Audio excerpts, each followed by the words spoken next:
आ गए मेरी मौत का तमाशा देखने। अब मुझे लटका देंगे, जुबान ऐसी बाहर आएगी, आंखें बाहर आएगी, थोड़ी देर लटकता रहूंगा, फिर ये मेरा भाई मुझे नीचे उतार देगा, फिर आप चर्चा करते घर चले जाओगे, खाना खाओगे, सो जाओगे। तुम्हारी ये नामर्दानगी, बुज़दिली एक दिन इस देश की मौत का तमाशा इसी खामोशी से देखेगी। कुछ नहीं कहना मुझे तुम्हें, कुछ नहीं। तुम्हारी जिंदगी में कोई फर्क पड़ने वाला नहीं। अंधेरे में रहने की आदत पड़ी है तुमको, गुलामी करने की आदत पड़ी है।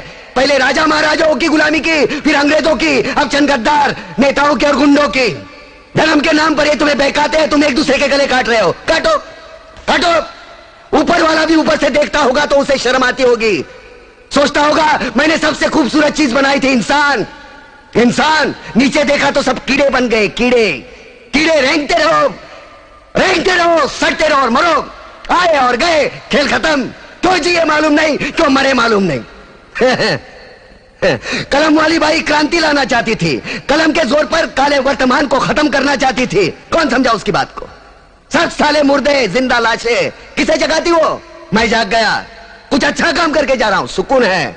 लेकिन ध्यान में रखना, तुम्हारी ये खामोशी कल तुम्हारे बच्चों के लिए रोना बन जाएगी। ये कानून वाले, वर्दी वाले नेता, इन्होंने अपना ईमान बेच दिया। एक दूसरे को जलाते वक्त तुम्हारा ईमान कहां गया था? भाड़ में। ये पिस्सू जैसा हमारा पड़ोसी मुल्क आने वाले कल में शायद अपने आप को दुनिया के नक्शे पर देख नहीं पाएगा। एक बात भूल रहा है, उनके घर में जो रोटी बनती है ना, उसका आटा भी विदेशी चक्की से पीस के आता है। साले अपने खुद के देश में सुई नहीं बना सकते और हमारे देश को तोड़ने का सपना देखते हैं।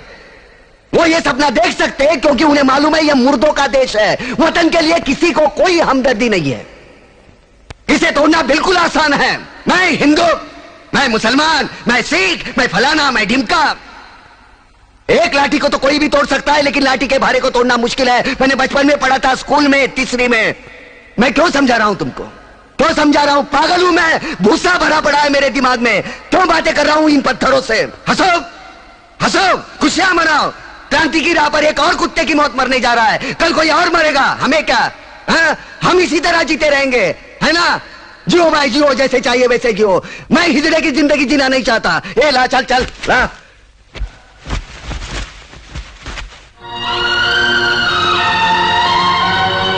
ठहरो, ये फांसी नहीं हो सकती।